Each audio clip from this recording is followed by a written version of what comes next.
കുപ്രസിദ്ധ കുറ്റവാളിയും ഗുണ്ടാ നേതാവുമായ ഓം പ്രകാശ് ഉൾപ്പെട്ട മയക്കുമരുന്ന് കേസിൽ അന്വേഷണം മലയാള സിനിമാ താരങ്ങളിലേക്കും ഇപ്പോൾ നീളുകയാണ്. ഓം പ്രകാശിനെ സന്ദർശിച്ച താരങ്ങളുടെ പേര് പോലീസ് പുറത്തുവിട്ടു. യുവതാരങ്ങളായ പ്രയാഗ മാർട്ടിനും ശ്രീനാഥ് ഭാസിയും ഓം പ്രകാശിനെ സന്ദർശിച്ചതായാണ് ഇപ്പോൾ പുറത്തു വന്നിരിക്കുന്നത്. റിമാൻഡ് റിപ്പോർട്ടിൽ ഈ രണ്ടുപേരുടെയും പേരുകളുമുണ്ട്. ഹോട്ടലിലെ 3 മുറികൾ കേന്ദ്രീകരിച്ചായിരുന്നു പോലീസ് അന്വേഷണം നടത്തിയത്. ഇവിടെ ലഹരി പാർട്ടി നടന്നതായി പോലീസിന് വിവരം ലഭിച്ചിരുന്നു. 20 പേരാണ് ഈ 3 മുറികളിലായി എത്തിയതെന്നാണ് പോലീസിന്റെ കണ്ടെത്തൽ. കഴിഞ്ഞ ദിവസമാണ് കുപ്രസിദ്ധ ഗുണ്ടാ നേതാവ് ഓം പ്രകാശും കൂട്ടാളിയായ ഷിഹാസും എറണാകുളം കുണ്ടന്നൂരിലെ നക്ഷത്ര ഹോട്ടലിൽ നിന്ന് പോലീസ് സംഘത്തിന്റെ പിടിയിലായത്. മയക്കുമരുന്ന് ഇടപാട് നടത്തിയെന്ന് സംശയിക്കുന്നതിന്റെ പേരിലായിരുന്നു ഇത്. 20ഓളം കേസുകളിൽ പ്രതിയാണ് ഇവർ രണ്ടുപേരും. ഹോട്ടലിലെ പരിശോധനയിൽ ഷിഹാസിന്റെ മുറിയിൽ നിന്നും രാസലഹരിയും മദ്യക്കുപ്പികളും പോലീസ് കണ്ടെടുത്തിരുന്നു. ജാമ്യത്തിൽ ഇറങ്ങിയ ഇവർ കൊച്ചിയിൽ വന്നതിനെക്കുറിച്ച് പോലീസ് അന്വേഷണം നടത്തി വരികയായിരുന്നു. കൊച്ചിയിലെ പല പ്രമുഖ ഗുണ്ടാ സംഘങ്ങളുമായും ഇവർക്ക് ബന്ധമുണ്ട്.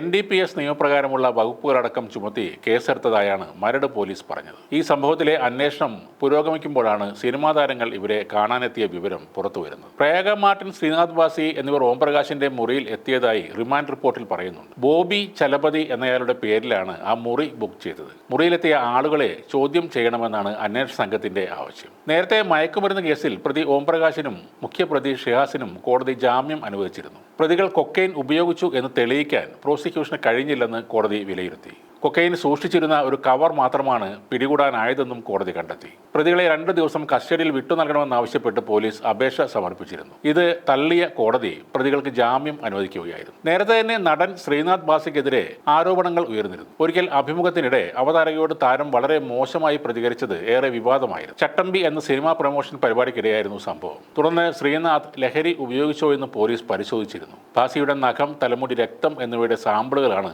പോലീസ് അന്ന് പരിശോധനയ്ക്ക് അയച്ചത്. ഇതിന് പിന്നാലെ താരത്തിനെ സിനിമാ സംഘടനകൾ വിലക്കുകയും ചെയ്തിരുന്നു. എന്നാൽ പിന്നീട് അവതാരക നടനെതിരായ പരാതിയിൽ നിന്നും പിന്മാറുകയായിരുന്നു. അതിനെ തുടർന്ന് താരത്തിനെതിരെയുള്ള വിലക്ക് സംഘടന നീക്കുകയും ചെയ്തിരുന്നു. കടുത്ത ഭാഷയിലായിരുന്നു അന്ന് ഈ സംഭവങ്ങളിലെല്ലാം ശ്രീനാഥ് ഭാസി പ്രതികരിച്ചത്.